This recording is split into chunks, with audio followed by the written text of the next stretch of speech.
Thomas has become the first transgender athlete to win a National Collegiate Athletic Association swimming championship. That's a mouthful, isn't it? But her victory has attracted a bit of a mixed reception, to put it mildly. The swimmer was representing the University of Pennsylvania and won the 500-yard freestyle last Thursday. But, as I said, her win is receiving a bit of backlash, and even the likes of Caitlyn Jenner, a former Olympian herself, has said that Thomas was not the rightful winner of the championship. Let's cut to the chase, shall we? Claire Fox, Baroness of Buckley. Should transgender women be able to compete in female sports categories? No. Why not? Because they aren't women. In the physical sense of all of the things that in sport should count, they have an inbuilt biological advantage, which is that they're a born man, and therefore they've gone through puberty. And the reason why we don't have mixed-sex sports in general is because it's an unequal competition. But then why, Claire, do the sporting bodies, etc., have a collection of rules? Because I can only assume that they've done their basic biological homework and looked into the science and all this, because they have a guideline, for example, where trans women could compete. This is, of course, what we're referring to here. Trans women could compete after 1 year of having testosterone levels below 10 nanomoles, is that how you say it, per litre? But it's not, I mean, first of all, they haven't, I mean, if they've spent a year doing their science and their biology and they haven't worked the biological difference between a man and a woman, we're in trouble, right? It's not just testosterone, it's not just to do with that. If you go through puberty, the way that your body develops, the strength that's built up and so on as a man.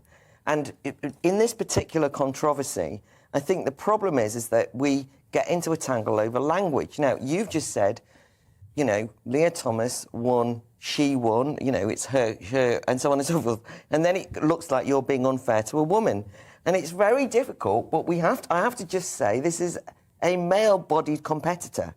Now, I don't want Leah Thomas not to be able to be involved in sport. By the way, I wasn't using pronouns when I was talking about Leah. I was saying she in relation to Caitlyn Jenner. Oh, right, sorry. But I mean, all I'm saying is we do get in a muddle, though, because we don't know how to describe trans women or trans men or what have you in terms of this. But when you say why have the sporting bodies done it, I think it's political rather than biological or scientific. That's the first thing. They've basically adopted the position that to say that trans women are not women in the sense of competitive sport would mean that they were being transphobic. They've basically gone along with that position. We know the impact of that in relation to everything from women's-only wards in hospitals, women's-only prisons, all of these different things have now got into a complete jumble over this. But the one thing to say was that when Leah Thomas was a competitor in male sport, he was ranked 554th in college sports.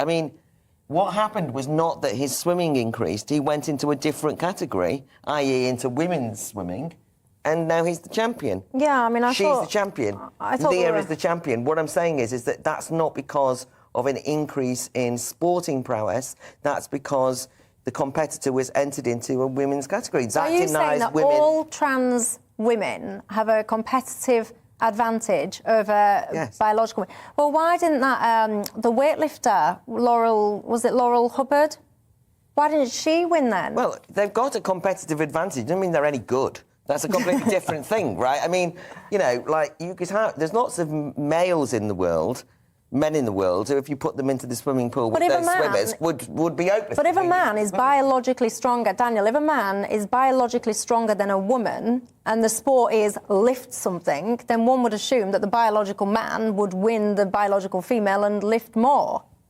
Well, as Claire said, some people I couldn't lift. I can barely lift a piece of paper that dropped on the ground.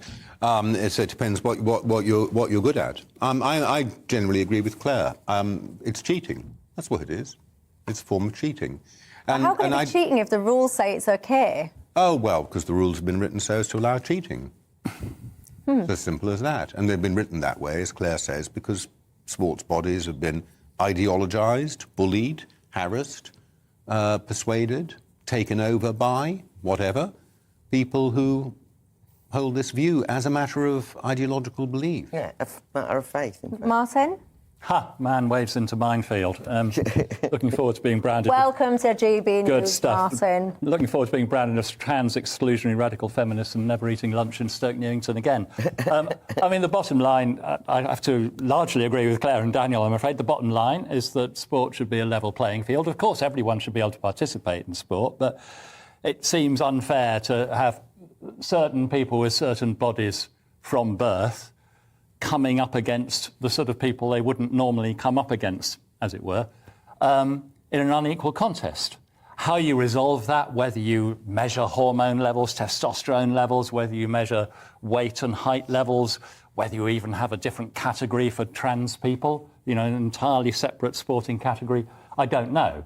But it's basically unfair if you're not competing more or less on a level playing field, at least level allowing for the differences in accidents of birth, etc.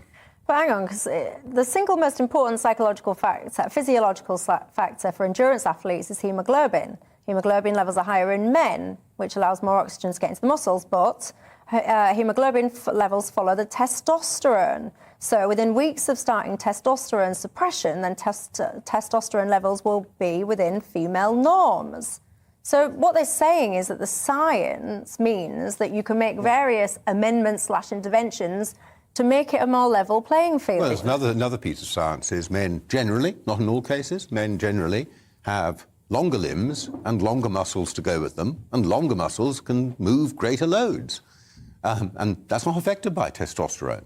It's not. I mean, if you only go on the testosterone thing, you're in trouble, and that's what they try to do. I mean, I mean, this isn't very scientific, but I do think one should look at Leah Thomas and just go, hello. Right, I mean, I'm just serious, right? Look at that athlete. Yeah, but then someone showed me another picture of a female swimmer, and I've got to say, female swimmers are not really my forte, so I can't pick them all out of lineups, but someone showed me another picture of a female swimmer, and I've got to say, and I'll cut to the chase, I thought, oh, blimey, she looks like a bloke. And it wasn't. It was a woman. I know, and that's why I said it's crude. But all I'm saying is that I do feel as though we're all being, what's that phrase? Gaslit, right? Because you kind of end up thinking, you know, you kind of think, this is somebody who was a man, who's still got the body of a man. Can we just, as an aside, right, this is not somebody who's kind of like had fully transitioned for 20 years and become a woman. Right, when you say a woman, let me ask you a basic, simple, well, what I thought was a basic, simple question. I mean, I was always under the assumption that was simple. But people reckon this day and age, Claire, you can't even define what a woman is. Yes, well, that obviously politically, no politician defines what a woman is because they're frightened they're going to be called transphobic. We know that. You can't say that a woman is somebody with a cervix. You get into all sorts of trouble if you say that it's a biological thing. Obviously, women shouldn't be reduced to their biology, but when they're erased as biological sex, then you start to get anxious, if you're me. I mean, listen, think of the consequences. It actually came out in the Lords last week, this story, and then was in the newspapers, which is a woman on a women's ward in a hospital gets raped. Says to hospital, I was raped on ward. They say you couldn't have been raped on the ward because it's a woman's ward.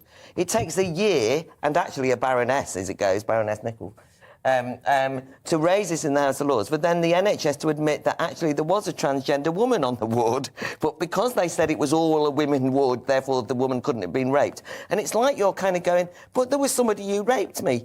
Leah Thomas, whether we like it or not, as you will have read in the you know, all of the coverage, actually has a male penis. I mean, I don't even want to mention it, but this is something I thought I ought to say, because it's not to be denied, and you feel as though it's embarrassing to have to say that means it's not a woman. I'm just pointing out. But then what I don't get right is I am not, obviously, a professional athlete. But if I was a professional athlete, and to be a professional athlete, you have to make a heck of a lot of sacrifices in your outlook, your diet, your lifestyle, everything. So if I was a professional athlete and I was doing all of this and I was at the level of being an Olympian, and then I was put into a situation where there was somebody who had an unfair physical advantage, I wouldn't race against them. I'd say no, I'd speak to my female competitors, I'd say, look, you know, collectively, if we collectively think this is unfair, then I'm stepping away from this. So this is the bit that I don't get. Surely people within this sport, if it is indeed, because look, let's be blunt about this, we're all in the same or similar mindset, but then we must be missing something. I think we must be missing something. The people that know what they're doing and what they're talking about. I think they're worried about the power of the governing bodies, which have huge power over who participates and so forth. That's both the national governing bodies that choose the national teams and the international governing body in most sports. And I think they're worried about causing trouble, which could see them banned. Even a short ban for a top athlete can be enough to end your career, because your peak performance period is a few years only in most sports. It's not entirely true in tennis, but in many sports, you've only got a few years. And you could risk those few years if you antagonize the authorities. So you're asking these athletes, these girl athletes, these lady athletes, to take a very big risk. And I can see why they might be reluctant to do it. It shouldn't be down to the athletes. That's passing the buck. It should be down to the governing bodies. And they have to get... These are young competitors, aren't they? Yeah, exactly. Yeah. Well, I wonder, if you're watching this, you might be at home and you're shouting at your screen, maybe we're missing something, and if you're watching this saying it's absolutely right and fair, I mean, this is nothing against trans women, trans men, whatever. Sometimes I get confused about what all the terminology is, but, I'm not against anyone that's trans. What we're asking the question is it fair? Is it a fair, level playing field for it to be a category like this? So